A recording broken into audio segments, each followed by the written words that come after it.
गुरुदक्षिणा। एक बार एक शिष्य ने विनम्रतापूर्वक अपने गुरुजी से पूछा, गुरुजी, कुछ लोग कहते हैं कि जीवन एक संघर्ष है, कुछ अन्य कहते हैं कि जीवन एक खेल है और कुछ जीवन को एक उत्सव की संज्ञा देते हैं। इनमें कौन सही है? गुरुजी ने तत्काल बड़े ही धैर्यपूर्वक उत्तर दिया, पुत्र, जिन्हें गुरु नहीं मिला उनके लिए जीवन एक संघर्ष है, जिन्हें गुरु मिल गया उनका जीवन एक खेल है।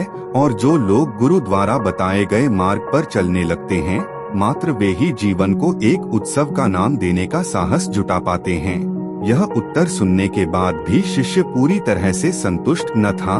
गुरुजी को इसका आभास हो गया। वे कहने लगे, लो, तुम्हें इसी संदर्भ में एक कहानी सुनाता हूँ।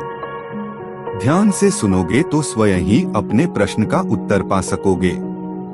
उन्होंने जो कहानी सुनाई वह इस प्रकार थी। एक बार की बात है कि किसी गुरुकुल में 3 शिष्यों ने अपना अध्ययन संपूर्ण करने पर अपने गुरुजी से यह बताने के लिए विनती की कि उन्हें गुरुदक्षिणा में उनसे क्या चाहिए। गुरुजी पहले तो मंद मंद मुस्कुराए और फिर बड़े स्नेहपूर्वक कहने लगे, मुझे तुमसे गुरुदक्षिणा में एक थैला भर के सूखी पत्तियां चाहिए, ला सकोगे?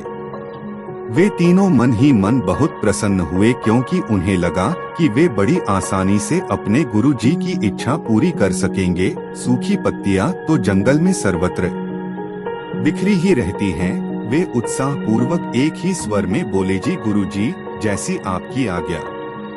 अब वे तीनों शिष्य चलते चलते एक समीपस्थ जंगल में पहुंच चुके थे, लेकिन यह देखकर कि वहां पर तो सूखी पत्तियां केवल एक मुट्ठी भर ही थीं, उनके आश्चर्य का ठिकाना न रहा। वे सोच में पड़ गए कि आखिर जंगल से कौन सूखी पत्तियां उठाकर ले गया होगा। इतने में ही उन्हें दूर से आता हुआ कोई किसान दिखाई दिया। वे उसके पास पहुंचकर उससे विनम्रतापूर्वक याचना करने लगे कि वह उन्हें केवल एक थैला भर सूखी पत्तियां दे दे। अब उस किसान ने उनसे क्षमा याचना करते हुए उन्हें यह बताया कि वह उनकी मदद नहीं कर सकता, क्योंकि उसने सूखी पत्तियों का ईंधन के रूप में पहले ही उपयोग कर लिया था। अब वे तीनों पास में ही बसे एक गांव की ओर इस आशा से बढ़ने लगे थे कि हो सकता है वहां उस गांव में उनकी कोई सहायता कर सके।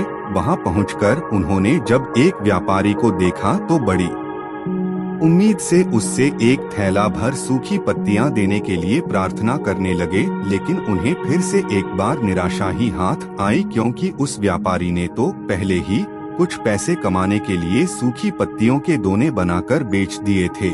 लेकिन उस व्यापारी ने उदारता दिखाते हुए उन्हें एक बूढ़ी माँ का पता बताया जो सूखी पत्तियां एकत्रित किया करती थी।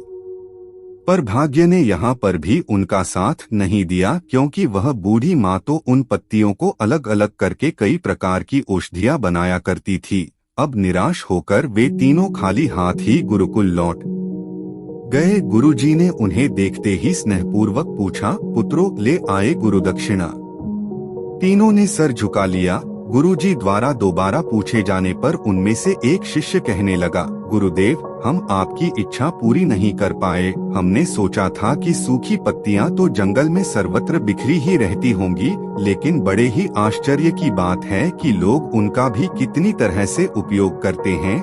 गुरुजी फिर पहले ही की तरह मुस्कुराते हुए प्रेम पूर्वक बोले, निराश क्यों होते हो?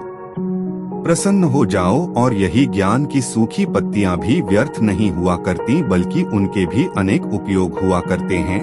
मुझे गुरुदक्षिणा के रूप में दे दो। तीनों शिष्य गुरुजी को प्रणाम करके खुशी खुशी अपने अपने घर की ओर चले गए।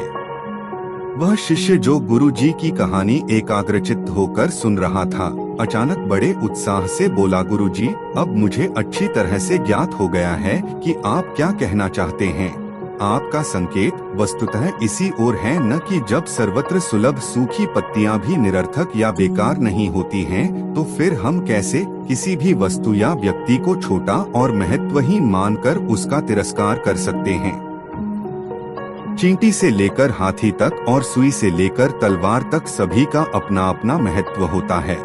गुरुजी भी तुरंत ही बोले, हाँ पुत्र, मेरे कहने का भी यही तात्पर्य है कि हम जब भी किसी से मिलें तो उसे यथायोग्य मान देने का भरसक प्रयास करें, ताकि आपस में स्नेह, सद्भावना सहानुभूति एवं सहिष्णुता का विस्तार होता रहे और हमारा जीवन संघर्ष के बजाय उत्सव बन सके। दूसरे, यदि जीवन को एक खेल ही माना जाए तो बेहतर यही होगा कि हम निर्विक्षेप, स्वस्थ एवं शांत प्रतियोगिता में ही भाग लें और अपने निष्पादन तथा निर्माण को ऊंचाई के शिखर पर ले जाने का अथक प्रयास करें। अब शिष्य पूरी तरह से संतुष्ट था। अंततः मैं यही कहना चाहती हूँ कि यदि हम मन, वचन और कर्म इन तीनों ही स्तरों पर इस कहानी का मूल्यांकन करें तो भी यह कहानी खरी ही उतरेगी। सबके प्रति पूर्वाग्रह से मुक्त मन वाला व्यक्ति अपने वचनों से कभी भी किसी को आहत करने का दुस्साहस नहीं करता और उसकी यही ऊर्जा उसके पुरुषार्थ के मार्ग की समस्त बाधाओं को हर लेती है। वस्तुतः हमारे जीवन का सबसे बड़ा उत्सव पुरुषार्थ ही होता है, ऐसा विद्वानों का मत है।